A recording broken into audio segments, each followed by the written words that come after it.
എമ്പുരാൻ ചിത്രത്തിന് റിലീസ് ആവുന്നതിന് മുൻപ് തന്നെ വലിയ രീതിയിലുള്ള പ്രതികരണം തന്നെ ലഭിച്ചിരുന്നു. ഏതായാലും നമുക്ക് കൂടുതൽ അതായത് ഈ സിനിമയെക്കുറിച്ച് കണ്ടറിങ്ങിയ ആളുകളോട് കൂടി തന്നെ ചോദിക്കാം. ചേട്ടാ, സിനിമ എങ്ങനെ ഉണ്ടായിരുന്നു? അടിപൊളിയാ, സൂപ്പർ പടം. സിനിമ എങ്ങനെ ഉണ്ടായിരുന്നു? അടിപൊളി പടം, അടിപൊളിയാണ്. അപ്പോൾ ഏതായാലും എല്ലാവരും മികച്ച പ്രതികരണം തന്നെയാണ് പറയുന്നത്. നമുക്ക് ഏതായാലും കൂടുതൽ ആളുകളിലേക്ക് നമുക്ക് പോകുന്നത്. എങ്ങനെ ഉണ്ടായിരുന്നു സിനിമ? അടിപൊളി. മോഹൻലാലിന്റെ പെർഫോമൻസ് ഒക്കെ എങ്ങനെ ഉണ്ടായിരുന്നു? പറയില്ലേ, മോഹൻലാലിന്റെ പെർഫോമൻസ് എങ്ങനെയുണ്ടെന്ന് പറയാൻ പോലും കഴിയാത്ത തരത്തിലുള്ള അത്രത്തോളം എല്ലാ ആരാധകർക്കും ഇഷ്ടപ്പെടുന്ന ഒരു ചിത്രമായി എമ്പുരാൻ മാറിയിട്ടുണ്ട് എന്നുള്ളതാണ് എല്ലാവർക്കും ഒരുപോലെ ഒരേ സ്വരത്തിൽ പറയാനുള്ളത്. മികച്ച ചിത്രം തന്നെയാണ് എമ്പുരാൻ.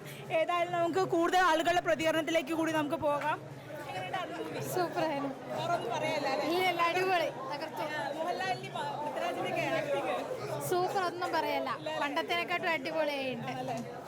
ഏതായാലും മികച്ച ചിത്രമാണ് തന്നെ എല്ലാവരും ഒരേ സ്വരത്തിൽ പറയുന്നത്. ഏതായാലും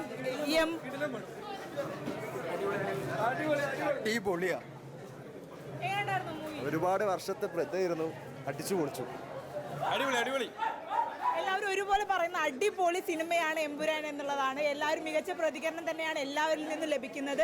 ഏതായാലും കോഴിക്കോടും ഈ ഒരു എമ്പുരാൻ ചിത്രം ഒരു ഗംഭീര വരവേൽപ്പ് തന്നെയാണ് നൽകിയിരിക്കുന്നത്. ഏതായാലും കോഴിക്കോടിൻ്റെ എല്ലാ തിയേറ്ററുകളിലും ഇത് തന്നെയാണ്.